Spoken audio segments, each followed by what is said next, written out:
မင်္ဂလာပါဒီနေ့ဗီဒီယိုမှာတော့ကြာသေးခင်တော့ကျမရဲ့ My American Dream Facebook page ကို hack ခံလိုက်ရတဲ့အကြောင်းကိုအားလုံးနဲ့မျှဝေပေးမှာဖြစ်ပါတယ်လွန်ခဲ့တဲ့9ရက် April လ10ရက်နေ့တုန်းကကျမရဲ့ Facebook page ကမထင်မှတ်ဖက်နဲ့ hacker တွေကခိုးယူသွားကြတယ်ကျမမနက်မိုးလင်းလို့ကြည့်လိုက်တဲ့အချိန်မှာကျမရဲ့ page ကို access လုပ်လို့မရတော့ဘူးအဲ့ဒါနဲ့ပတ်သက်ပြီးတော့ဘယ်လိုဖြစ်သွားလဲဆိုတာကိုရှင်းပြပေးပြီးတော့9ရက်ကာလအတွင်းမှာဒီ page ကိုဘယ်လိုမျိုးရအောင်ယူနိုင်ခဲ့လဲဆိုတာကိုအားလုံးနဲ့မျှဝေပေးမှာဖြစ်တဲ့အတွက်ဗီဒီယိုကိုစုံထိကြည့်ဖို့အတွက်တိုက်တွန်းလိုက်ပါတယ်အဲ့ဒီကကျမလုံးဝမမျှော်လင့်ထားဘူးတခါမှလည်းကျမဒီလိုမျိုးပေါ့နော် hack ခံရတာတွေပါမကြုံဘူးတခါမှ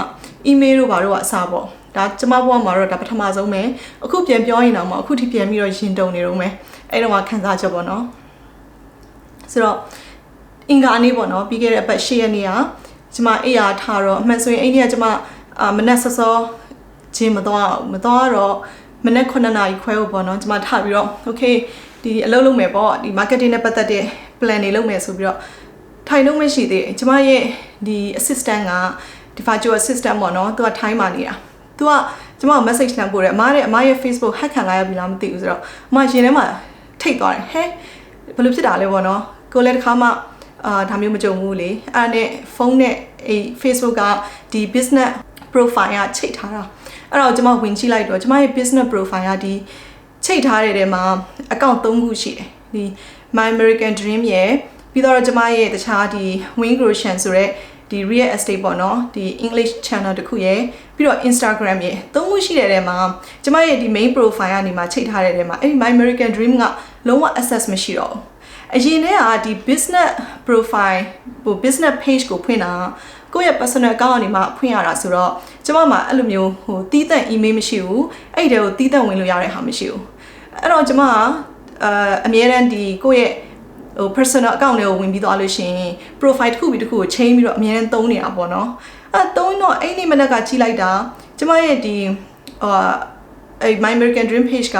access လုပ်ထားတာပြုတ်သွားအောင်အဲ့နဲ့ကျမလန့်ပြီးတော့ဟဲဘယ်လိုဖြစ်တာလဲပေါ့အဲ့နဲ့ကွန်ပျူတာဖွင့်ကွန်ပျူတာနဲ့ကြည့်တော့လေအဲ့ဒါပြုတ်သွားအောင်ဆိုတော့ကျမပြန်ပြီးတော့အဲ့နေ့ကတနေ့လုံးတော့ထူပူနေတာပေါ့နော်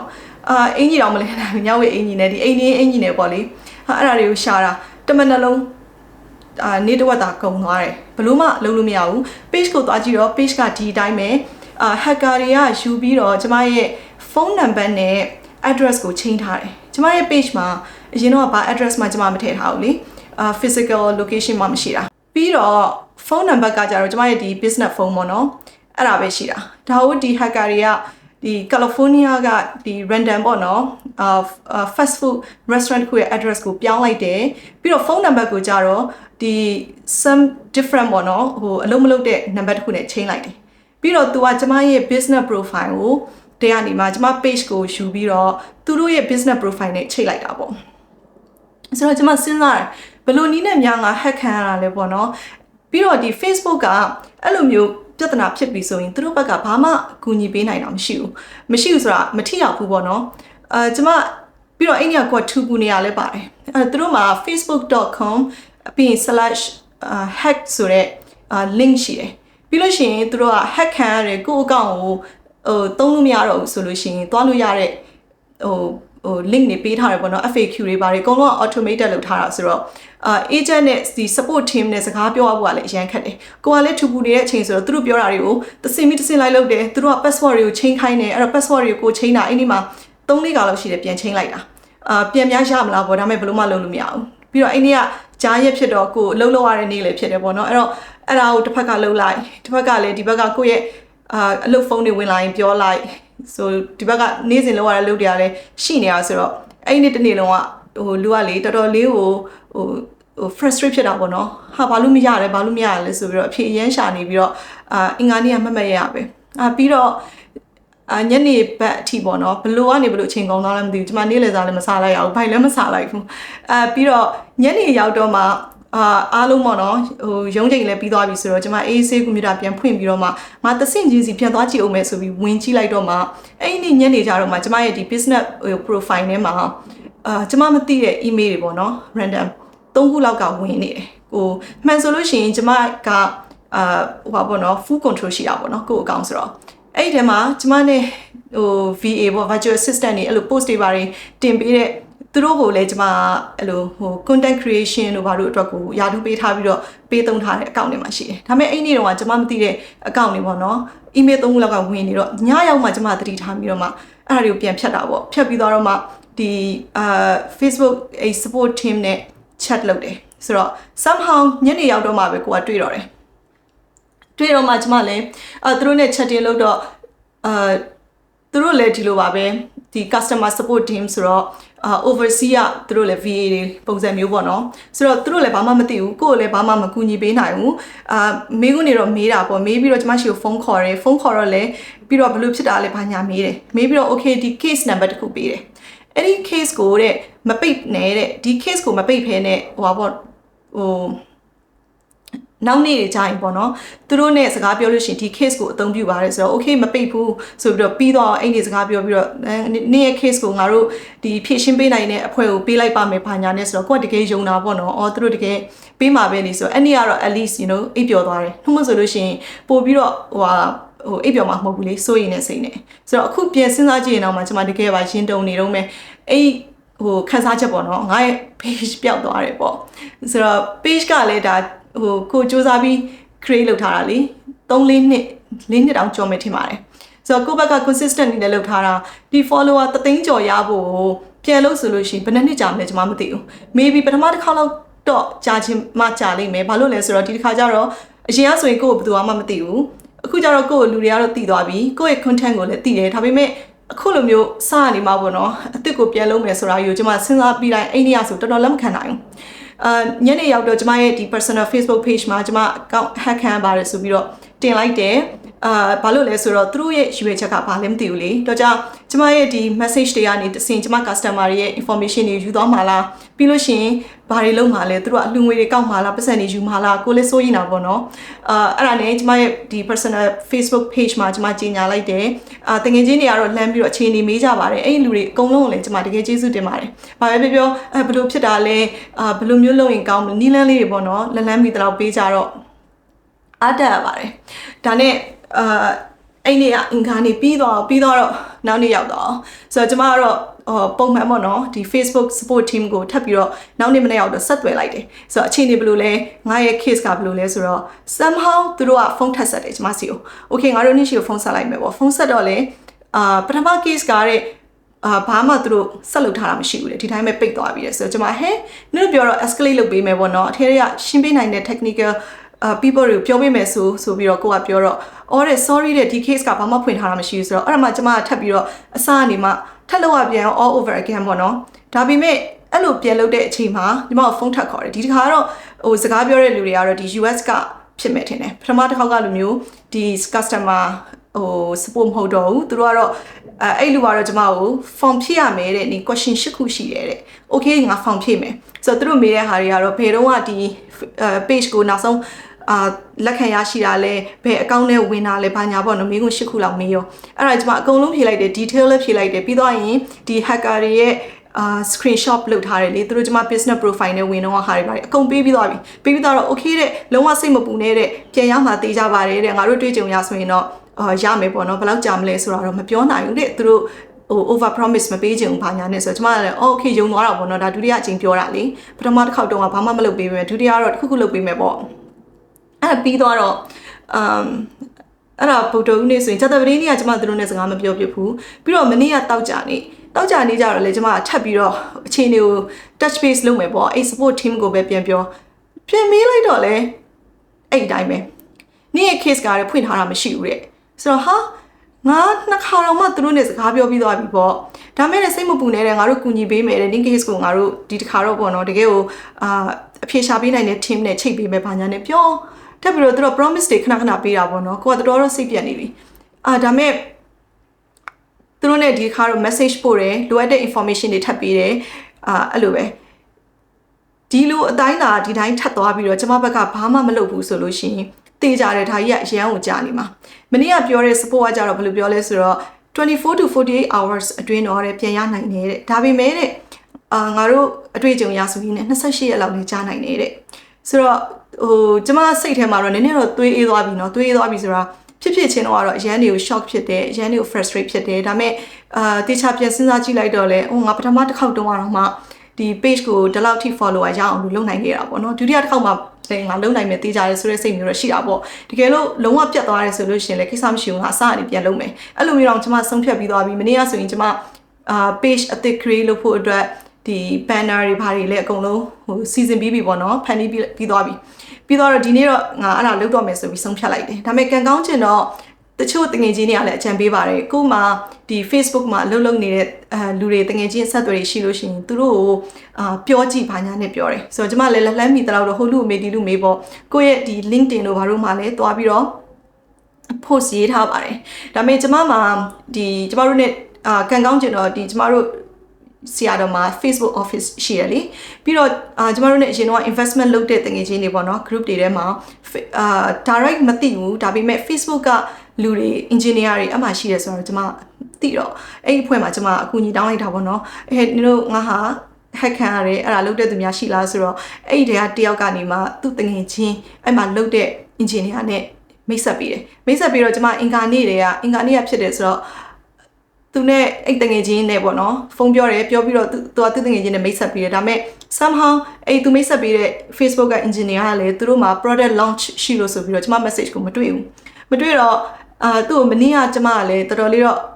စိတ်ပူတော့ထပ်ပြောတာပေါ့နော်ဟဲ့ငါဟာလေးကိုအခြေအနေဘယ်လိုလဲချင်းရကြည့်ပေးပါညာဆိုတော့အဲ့ဒါနဲ့ဒီနေ့သူကကျမကို message နဲ့ပို့တယ်အဲ့ဒါဒီနေ့မနက်ကပေါ့နော်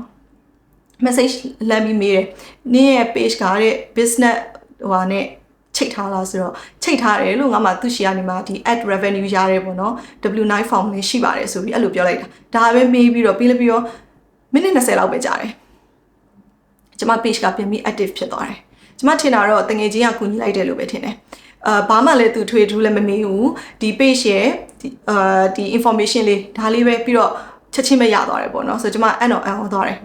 technical support လူတွေနဲ့စကားပြောကြည့်တော့သူတို့ကဘာပြောလဲဆိုတော့နင်တို့က main ဟွာပဲပေါ့နော်hack ကပဲလို့တကယ်လို့ hacker ကငါရဲ့ဒီbusiness page ကိုခိုးသွားတယ်ဆိုလို့ရှိရင်ပြန်ပြီးတော့ငါ့ကိုပြန်မပေးနိုင်ဘူးလားပေါ့နော်အဲ့ဒါကိုပြန်ပြီးသူတို့လုပ်ထားတဲ့ဟာကို process ကို revert ပြန်လုပ်ပေးလို့မရဘူးလားဆိုတော့အဲ့ဒီ support team ကပြောတာကြတော့ဒီလိုမျိုးဖြစ်တယ်ဆိုလို့ရှိရင်ねငါတို့ကတဲ့ဒီ hacker ရဲ့ business profile နဲ့ကိုတွားဝင်ရမယ်ဝင်ပြီးလို့ရှိရင်အဲ့လို victim တွေအကုန်လုံးကိုသူကပြန်ဖြုတ်ပေးမယ်ပေါ့နော်အဲ့ဒါဆိုရင် page ကိုနေပြန်ရမယ်သူပြောတဲ့ပုံစံကတော့နည်းနည်းပိုခက်တဲ့ပုံစံပေါ့အခုကတော့ကျွန်မတငယ်ချင်းရဲ့တငယ်ချင်းပေါ့လေအတိရပေါ့သူဘယ်လိုလုပ်လိုက်လဲတော့ကျွန်မမသိဘူးဒါပေမဲ့ဒီနေ့ तू က response လဲလုပ်ပြီးသွားရော within like 30 minutes လောက်ပဲရှိမှထင်တယ်ကျွန်မဖုန်းသုံးနေတော့ရင်ကျွန်မရဲ့ဒီpersonal page ကနေမှ password change ဖို့အတွက်ကျွန်မကို notification ပေးတယ်အဲ့အလို log out ဖြစ်သွားတာပေါ့နော်အကောင့်ကနေမှအဲ့နဲ့ log out ဖြစ်ပြီးတော့ password အသစ် change မှာဆိုကျွန်မ change လိုက်ပေါ့ change ပြီးတော့ပြန်ဝင်ကြည့်လိုက်တော့ကျွန်မရဲ့ဒီ business page ကဒီ profile မှာထပ်ပြီးတော့ automatic ရနေပြီသားဖြစ်သွားအောင်ဆိုတော့ကျွန်မတော်တော်လေးဝမ်းသာသွားတယ်ဆိုတော့တကယ်အင်္ဂါနေ့ကနေကြည့်မယ်ဆိုရင်ဒီနေ့စနေနေ့ပေါ့နော်တိတ်အများကြီးမကြသေးဘူးအဲ့တော့လူတော်တော်များများကလည်းမသိလိုက်သေးဘူးဆိုတော့ဒီထက်ပိုကြာလို့ရှိရင်အခုဒီကာလအတွင်းမှာတော့ကျွန်မဘာမှမတင်နိုင်တော့ကျွန်မရဲ့ page က reach တွေပါနေနည်းနည်းကျသွားပြီဆိုတော့ကိုလည်းဂျုံမှုမှသိတာပေါ့လေအရန်ကိုcyber security ကအရန်ရေးကြီးတယ်ကျွန်မလည်းကိုယ့်အကိုတော့လုံးဝပေါ့နော်အမှားတစ်ခုခုလုံးမိတယ်လို့မထင်ဘူးဘာကြောင့်လဲဆိုတော့ကျွန်မဒီ Facebook account ကိုသုံးတာကျွန်မမှာ computer နဲ့သုံးတယ် laptop နဲ့သုံးတယ်ပြီးတော့ကျွန်မရဲ့ဖုန်းမှာနှလုံးရှိတော့အဲ့ဖုန်းနှလုံးနဲ့သုံးတယ်ပေါ့နော်အလင်းတင်သလိုဒါပဲ device လေးခုနဲ့ပဲဝင်တာပြီးလို့ရှိရင်ဒါကျွန်မတို့အိမ်မှာလဲဒါ security တွေကောင်းအောင်လုပ်ထားတယ်ကိုကလည်းအလုပ်ကလည်းအိမ်မှာလုပ်တာဖြစ်တဲ့အတွက်အရင်အပြင် network တွေပါတယ်လေကျွန်မလုံးဝမသုံးပြီးတော့အဲ့လိုကိုမသိတဲ့ link တွေပါတယ်ဝင်ရလာအောင်လဲကိုလည်းအဲ့လောက်ထိငတုံးမဟုတ်ဘူးပေါ့နော်ဆိုတော့ဘယ်လိုဖြစ်လဲဆိုတော့လုံးဝမစဉ်းစားလို့မရဘူးအဲ့လိုမျိုးပဲကျွန်မမှာတော့ဒါပေမဲ့ VA က oversee VA ကျွန်မ page ကိုကူညီပေးတဲ့တယောက်တော့ရှိတယ်ဒါပေမဲ့ तू ကလည်း तू page तू ကသူ့ရှီကနေဝင်လာလားဘာလားဆိုတာကျွန်မတို့လည်းမသိဘူးဆိုတော့အရန်ထူးဆန်းတယ်ပေါ့နော်အခုခေတ်မှာhacker တွေကအရန်ကိုအဆင့်နေရမြင့်တယ်ကိုလည်းလိုက်လို့မမီဘူးပေါ့နော်ဒါပေမဲ့အခုကိုကြုံဘူးမှသိတာဆိုတော့အဲ့ page တို့ကဒီ follower တွေများပြီပါညာဆိုရင် security ကအရင်အရေးကြီးတယ်ကျမလည်းအရင်ကတော့အဲ့လောက်ထိပေါ့နော်ငါ့ကိုမ hack နိုင်ပါဘူးသူများတွေ hack ခံရတာတွေ့ပေမဲ့ငါတော့မဖြစ်နိုင်ပါဘူးလို့ပဲထင်ခဲ့တာလေအခုတကယ်တမ်း ကိုဖြစ်တော့မှာပဲဒါကြုံလိုက်ရတယ်ပေါ့နော်ဟိုတော်တော်လေးကိုဟိုခြောက်ချဖို့ကောင်းတယ်ဘာလို့လဲဆိုတော့ဒါကျမတို့တွေကဒီမှာbusiness လုပ်နေကြတာပေါ့နော်ဒီ page ကနေမှဟိုဒီကနေသူတို့ဒီ page မှာ content ရေးလို့ရတဲ့ပတ်စံဘယ်လောက်မှမရှိဘူးဒါပေမဲ့ဒါကို community နဲ့ထိသွေးဆက်ဆံနေရတဲ့နေရာလူများကြီးနဲ့စကားတွေပြောရတယ်ကိုဒီကနေမှတစ်စင်ပေါ့နော်ကိုရဲ့ဒီ community ကိုကျမတို့စိတ်ထဲမှာတော့ဒါဟို direct ဆက်သွယ်လို့ရတဲ့နေရာလို့ကျမတို့ယုံကြည်တယ်ဒါပေမဲ့အဲ့ဒါကြီးကကျမလက်ထဲကနေမှရုပ်တရက်အဲ့လိုမျိုးကြီးနေချင်းညချင်းကြီးပေါ့မရှိတော့ဘူးဆိုတော့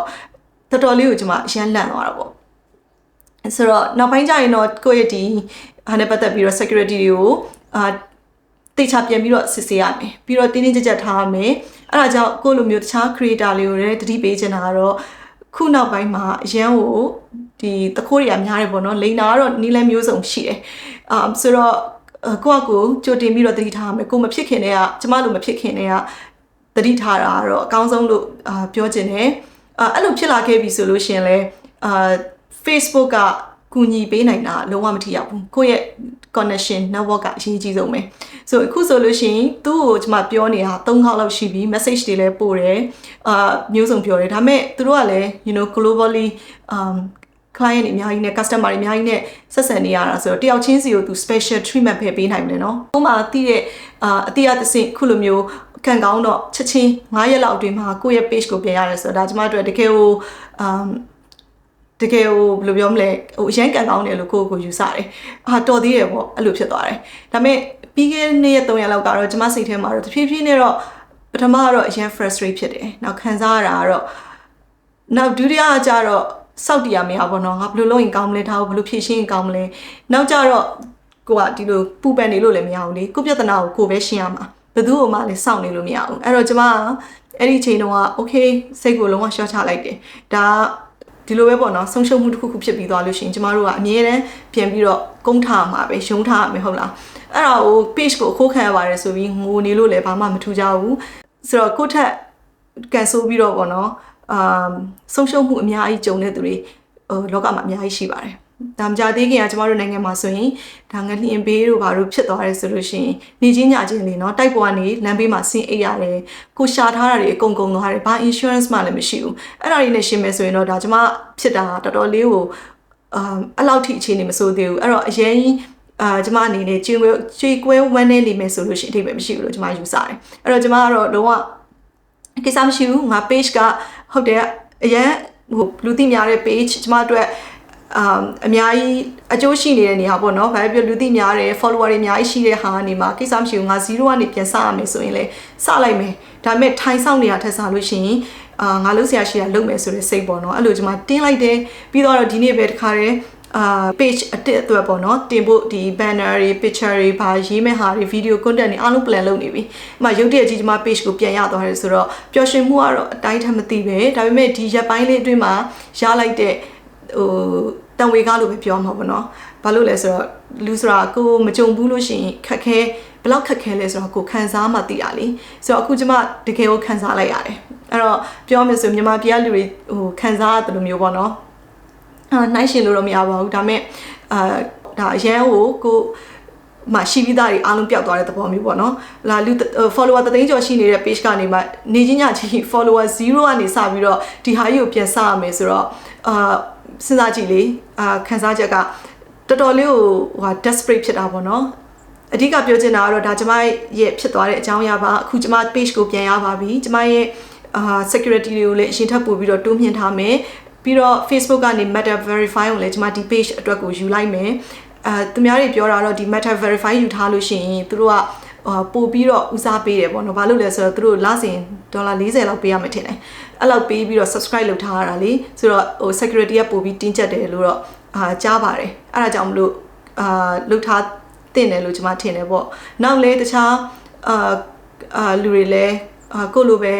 သတိထားလို့ရအောင်ပေါ့နော်ဒါကိုဘာမှလုံးလို့မဟုတ်ဘူးတခြားfamous ဖြစ်တဲ့ကိုထပ်ပို့ပြီးအောင်မြင်တဲ့ဒီ YouTuber တွေလည်းအဲ့လိုမျိုး hack ခံလိုက်ရတာကိုကျမကိုလာပြောတဲ့လူတွေရှိတော့ကျမဟိုအဲ့တော့မှပဲပြန်ပြီးလေ့လာကြည့်လိုက်တာပေါ့နော်သူတို့ဟာတွေလည်းသူတို့လည်းဒီလိုမျိုးပဲခံရတာပါလားဆိုတော့ဒါကတော့ဘယ်သူမဆိုပေါ့နော် သူတို့ကတိဟိုဘယ်သူရဲ့လို့ရွေးတာမဟုတ်ဘူးလေအခုကျမကို attack လုပ်တာကလည်းလူကလုပ်တာဟုတ်ချင်မှဟုတ်မယ်ဒီဟာသူတို့ရဲ့သိရမလားautomation တွေနဲ့လုပ်တာလည်းဖြစ်ချင်းဖြစ်မယ်ဒါကိုလည်းမသိဘူးလေနော်သူတို့ရဲ့ virus တွေထည့်ပြီးတော့ attack လုပ်တာလည်းဖြစ်မယ်ဘယ်လိုပဲဖြစ်ဖြစ်ကိုကမဲပေါက်သွားတယ် cancel လို့မဲပေါက်သွားတယ်ဆိုလို့ရှိရင်လည်းကိုဘက်ကဖြည့်ရှင်းမှုနည်းလမ်းကိုရှာရမယ်ဟိုလူကူညီပေးပါလားဒီလူကူညီပေးပါလားအကူညီတော့တောင်းထားတာပေါ့ဒါပေမဲ့သူများလာကူညီတော့ကိုကထိုင်ဆောင်နေလို့မရအောင်ကိုဘက်ကလှုပ်ရှားရှိတာကိုလုပ်ရမယ်ကျမလည်းကိုသာဒီ Facebook ဒီ technical support တွေကိုတွားပြီးစကားမပြောထားဘူးပြီးတော့လို့ရှိရင်ဒီကျမဟိုမိတ်ဆွေရဲ့အတိကိုပေါ့နော်လှမ်းပြီးတော့အကူအညီမတောင်းထားဘူးဒါကိုယ့်ဘက်ကစပြီး initiate လုပ်ရတဲ့အရာတွေပေါ့ဒါတွေကိုကိုကမလုပ်ဘဲနဲ့ဒီတိုင်းနဲ့မှသာစိတ်ညစ်ပြီး timing ငိုင်းနေမယ်ဆိုလို့ရှိရင်တော့ page ကဒီလောက်လွယ်လွယ်နဲ့ပြင်ရမှာမဟုတ်ဘူးတချို့တွေဆိုလို့ရှိရင်ဒီ page တွေကဟိုပါပေါ့နော်အခိုးခံရတယ် hack ခံရတယ်ဆိုရင်လာနေချီပြီးကြားတယ်လို့ပြောတယ်ကျမတို့အဲ့ဟို technical support ကလည်းဘာပြောလဲဆိုတော့အင်းနဲ့သူ့အတွေ့အကြုံရဆိုရင်တော့ဒါမျိုးက28ရက်လောက်ထိကြားတယ်လို့ပြောတယ်ကျမကတော့တော်တော်လေးကန်ကောင်းတယ်လို့ပြောရမယ်9ရက်ပဲခံလိုက်ရတယ်ပေါ့နော်9ရက်လောက်နဲ့ပြန်ရသွားတယ်ဆိုတော့ကျေးဇူးတင်ပါတယ်ကျမကိုကူညီပေးတာဘယ်သူကူညီလဲတော့မသိဘူးဒါပေမဲ့ဖြစ်နိုင်တာကတော့အဲ့ကျမတကယ်ချင်းရဲ့အတိလို့ပဲထင်တယ်ဘာကြောင့်လဲဆိုတော့သူဒီနေ့လာပြီးတော့မေးလိုက်တယ်မေးပြီးတာနဲ့ချက်ချင်းအဲ့ဒါဟိုနိုင်ရုပ်တရက်ကြီးပြန်ရသွားတယ်ဆိုတော့ကျမတို့အဲ့လိုပဲထင်တယ်သူနဲ့တော့စကားမပြောရသေးဘူးဒါပေမဲ့အားကြောင့်မလို့မပေါ်ကြပါနဲ့ cyber security ကအရင်အရေးကြီးတယ်ကျမတို့လည်းအခုဒီပြဿနာဖြစ်ပြီးတော့မှအိမ်မှာလည်းငါတို့လည်းဒီ identity theft အတွက်ကို insurance ဝယ်တင်နေပေါ့နော်အဲ့လိုမျိုးစဉ်းစားထားတယ်တခါလဲမိတ်ဆွေတယောက်ကပြောဘူးတယ်သူတို့အတိပေါ့နော်တကယ်ဟုတ်လားမဟုတ်လားတော့မသိဘူးကိုယ်တိုင်သိတာတော့မဟုတ်ဘူးသူကလာပြောတာအဲ့ ND ကပြောတာသူတငယ်ချင်းတယောက်ဆိုရင်ねဘဏ်အကောင့်တွေကပတ်စံတွေအများကြီးပါသွားတာတဲ့ဘဏ်ကို hack ခံရတာတဲ့ဆိုတော့စဉ်းစားကြည့်အဲ့လိုမျိုးသားကိုခံရမယ်ဆိုလို့ရှိရင်ဘယ်လောက်များယူကြုံများဖြစ်မလဲသူတို့ဆိုဒေါ်လာသိန်းနဲ့ချီပြီးပါသွားတယ်လို့ပြောတယ်ဆိုတော့အဲ့ဒါကြောင့်မလို့password တွေကို3လတစ်ခါပေါ့နော်ခဏခဏမလုပ်နိုင်ဘူးဆိုရင်တော့3လတစ်ခါ password တွေကိုချိန်မှာ password တွေထားလို့ရှင်လေလွယ်ကူကူကနန်းလေးတွေနဲ့ကိုမွေးနေလေးနဲ့ကိုနာမည်အတူကောင်လေးနဲ့အဲ့လိုမထားပါနဲ့တကယ်ကိုရှုပ်ထွေးပေါ့နော်password တွေကိုအဲ့လို security တင်းတင်းကြပ်ကြပ်နဲ့ထားပါပြီးတော့မကြာခဏအဲ့ဒါတွေကိုလည်းလဲပေးပါပြီးရင်ကိုယ့်ရဲ့ဒီ account တွေကိုလည်း secure ဖြစ်တဲ့ဟိုပါပေါ့နော် browser နဲ့ဖွင့်ပါ secure ဖြစ်တဲ့ network တွေကိုအသုံးပြုပြီးဖွင့်ပါဒါလေးတွေကတော့ကျွန်မဟိုသိတဲ့လောက်ပေါ့နော်အားလုံးကိုသတိပေးတာပါဒီလိုမျိုးကိုယ့်ရဲ့ ID theft အလုပ်ခံရတယ်ပြီးတော့ကိုယ့်ရဲ့ဒီ personal property ကိုပေါ့နော်အခိုးခံရတယ်ဆိုတာမျိုးကကိုယ်တိုင်ကြုံမှုမှာပဲဘယ်လောက်ထိစိတ်တော့ကရောက်ရလဲဆိုတာသိတာကျမလည်းကိုယ့်ပတ်ဝန်းကျင်မှာတော့တခြားလူတွေသူတို့ hack ခံရတယ်သူများတွေပြောနေကြတာပေါ့နော်ဒါကျမလည်းကြားနေတာပဲဒါပေမဲ့ကိုယ်တိုင်မကြုံဘူးတဲ့အတွက်ဒီခန်းစားချက်ကြီးကိုမသိဘူးအခုကျမဆိုလို့ရှိရင်ဒါအဲ့ဒီရက်ပိုင်းအတွင်းမှာခန်းစားရတာတော်တော်စိတ်တော့ကရောက်ခဲ့ရတယ်ဒါတော့မှကိုပတ်စံလဲကုန်သွားတာမဟုတ်ဘူးကိုယ့်ရဲ့တခြားဘာမှနစ်နာသွားတာမဟုတ်ဘူးပေါ့နော်ကို business ကလည်းပုံမှန်တိုင်း run နေတော့မယ်ကိုယ့်ရဲ့ customer တွေကလည်းကိုနဲ့ပုံမှန်ဆက်ဆံနေတော့မယ်ဒါပေမဲ့ကိုယ့်ရဲ့ဒီ online မှာပေါ့နော်ကျမတိစောက်ခဲ့တဲ့ကျမရဲ့ business page ပေါ့ကျမရဲ့ personal branding လို့လည်းပြောလို့ရတယ်ကျမ online မှာတိစောက်ခဲ့တဲ့အရာတွေအားလုံးကတဲရဲရွှေသွန်ဖြစ်သွားတယ်ကျမရဲ့ Facebook page ဆိုလို့ရှိရင်လည်း follower 3,300ရှိတယ်အခုလက်ရှိပေါ့နော်အဲ့ဒါရဖို့ကျမမှာFacebook ကတော့ပို့စောတယ်เนาะ YouTube ထက်ဆိုတော့link နဲ့ခွဲလောက်ဒါဒီဇိုင်းမတ်နဲ့ပုံမှန် post တွေတင်နေပုံမှန်အမြဲတမ်း knowledge တွေ sharing လုပ်ပြီးတော့မှဒီလိုအဆင့်ကိုရောက်လာတာပေါ့ဆိုတော့ဒါကြီးကရုပ်တရက်ကြီးအများကြီးရှိတာကနေမှလုံးဝမရှိတော့ဘဲနဲ့0ကနေပြန်စရမယ်ဆိုတော့ဒါတော်တော်လေးကိုဟိုပေါ့ခြေကွဲဖို့ကောင်းတယ်ပေါ့နော်ကျမပထမရက်တွေတုန်းကဆိုရင်ဘလို့မှဖြေမစင်နိုင်ဘူးငါဘလို့များလုပ်ရင်ကောင်းမလဲဒီပြဿနာကြီးကိုဘလို့ဖြေရှင်းရင်ကောင်းမလဲပေါ့ဒါပေမဲ့တဖြည်းဖြည်းနဲ့တော့ရက်ကြာလာတဲ့အမျှကိုယ်စိတ်ကတော့နည်းနည်းလေးတည်ငြိမ်လာတယ်ပို့ပြီးတော့ဒါမရှိလဲငါဘလို့နီးလန်းနေနဲ့အဖြေရှာမယ်ဆိုတော့ဒီ second option တွေကိုကျွန်မစဉ်းစားလာတယ်ပေါ့နော်အဲ့တော့ဘလို့ပဲဖြစ်ဖြစ်ဒါမျိုးကမဖြစ်ရင်တော့အကောင်းဆုံးပဲအဲ့တော့အခုကတည်းကကိုယ့်ရဲ့ဒီ account တွေကိုယ့်ရဲ့Google Gmail တွေပြီးရင် bank account တွေပြီးတော့ရင်ဒီ Facebook page တို့ဒါကို business လုပ်နေတယ်ဆိုလို့ရှိရင်လည်း online account တွေ ad account တွေအကုန်လုံးကိုsecure ဖြစ်အောင်လုပ်ထားဖို့ အရန်သတိရှိဖို့လိုအပ်တယ်ကိုယ့်ရဲ့ password တွေကိုလည်းလွယ်လွယ်ကူကူမထားပါနဲ့ကျမတွေ့ဘူးတယ်ကျမရဲ့ချုပ် client နေဆိုလို့ရှိရင်ဒါသူတို့ password တွေကိုသူတို့ကနံပါတ်ကလေးတွေလွယ်လွယ်ကူကူပဲထားကြတယ်ပေါ့နော်မှတ်မိလွယ်တဲ့ဟာမျိုးတွေကိုမကြာခဏပြောင်းပေးပါ3လတစ်ခါပြောင်းပေးပါလာတိုင်းမလုံနိုင်ဘူးဆိုရင်တော့မှကျမလည်းအရင်တော့ကတော့အဲ့လိုမျိုးမလုပ်ဘူး password တွေကိုဒါတစ်ခါမှတ်ထားပြီးပြီဆိုရင်နှစ်နဲ့ချီပြီးသုံးတယ်ပြီးတော့မှပြောင်းတယ်ပေါ့နော်အခုမရတော့ဘူး3လတစ်ခါပြောင်းပေးရမယ် password combination တွေဆိုလို့ရှင်လဲလွယ်လွယ်ကူကူနံပါတ်နဲ့အခရာလေးတွေထည့်လို့မရတော့ဘူးအနောက်မှာဘယ်လိုပြောမလဲ symbol တွေပေါ့နော်အများကြီးထည့်ရမယ်ပြီးရင် password ကိုအရှိကြီးထားရမယ်ပြီးလို့ရှိရင်ဒီ password တွေကိုကိုကဒီ password secure ဖြစ်တဲ့ vault ထဲမှာတင်ထားရမယ်အဲ့လိုမျိုးနီးလဲမျိုးစုံနဲ့ကိုက secure ဖြစ်အောင်လုပ်ဖို့ကျမတို့အကြံပေးခြင်းတယ်အဲ့တော့ကျမလူမျိုးမကြုံပါစေနဲ့လို့အားလုံးကိုဆုတောင်းပေးပါတယ်တကယ်လို့ကြုံလာတဲ့အခါကြားလို့ရှင်လဲဟုတ်တယ်တခြားYouTuber တွေပြောခဲ့တာမှန်တယ်ကိုမှconnection ကအရင်အရေးကြီးတယ်ဒါကျမဆိုလဲကိုယ်တိုင်သိတဲ့တကယ်ကြီးမဟုတ်ဘူးအတိအကနေတစင်သိတဲ့လူကရုပ်တရက်ကူညီပေးသွားတယ်ကျမကန်ကောင်းချင်လို့ပေါ့နော်ဆိုတော့သူသာမကူညီပေးဘူးဆိုလို့ရှိရင်ကျမလည်းဒီ Facebook technical team နဲ့ဒီ support team နဲ့တစ်ချိန်လုံးစကားတွေသွားပြောလိုက်ဝိလေချောင်းပဲလုံနေမှာပဲအမြဲတမ်းပြန်သွားလိုက်လို့ရှိရင်အမြဲတမ်း case ကိုအစအနေပြန်ဖွင့်မယ်ကိုပြီးသွားလို့ရှိရင်တော့ဒီ case number ကိုတင်ထားပါနောက်နေ့ပြန်သွားလို့ရှိရင်နောက်တစ်မျိုးဖြစ်ပြန်အောင်ဒီလိုပဲသူတို့ကလည်း global reach နဲ့ global customer တွေကိုဆက်ဆံနေရတာဖြစ်တဲ့အတွက်သူတို့ကိုလည်းအရန်တော့အပြစ်တင်လို့မရဘူးဒါပေမဲ့ကိုယ့်ရဲ့ customer တွေပေါ်မှာသူတို့ဒီထက်ပိုပြီးတော့စနစ်တကျပေါ့နော်ကောင်းကောင်းလေး protocol ကောင်းကောင်းနဲ့ကူညီနိုင်မယ်ဆိုလို့ရှိရင်အများကြီးပို့ပြီးတော့သုံးပြရတဲ့ user တွေအတွက်လည်းပို့ပြီးကောင်းပါပါအဲ့ဒါကြောင့်မလို့ဒီနေ့တော့ကျမရဲ့ကိုယ်ပိုင်အတွေ့အကြုံလေးကိုအားလုံးနဲ့မျှဝေပေးထားတာပါအဲ့ဒါကြောင့်ကိုယ့်ရဲ့အကောင့်ကို secure လုပ်ထားဖို့အားလုံးကိုသတိပေးတာပဲဖြစ်ပါတယ်ကဲဒီဗီဒီယိုအဆုံးထိကြည့်ပေးတဲ့အတွက်ကျေးဇူးများကြီးတင်ပါတယ်ကျမဆက်လက်ပြီးတော့ကျမရဲ့ဒီ Facebook page မှာ follow လုပ်တဲ့သူတွေကိုလည်းဆက်လက်ပြီးတော့အားပေးပါအောင်ကျမဗီဒီယိုအသစ်တွေကိုလည်းအမှပြန်ပြီးတော့တင်သွားပါမယ်အခုလိုမျိုးဖြစ်လိုက်တဲ့အတွက်ကျမအတွက်လည်းတကယ်ကိုတတိရောတန်ဝေကရောရစရာပေါ့နော်ဖြစ်သွားတယ်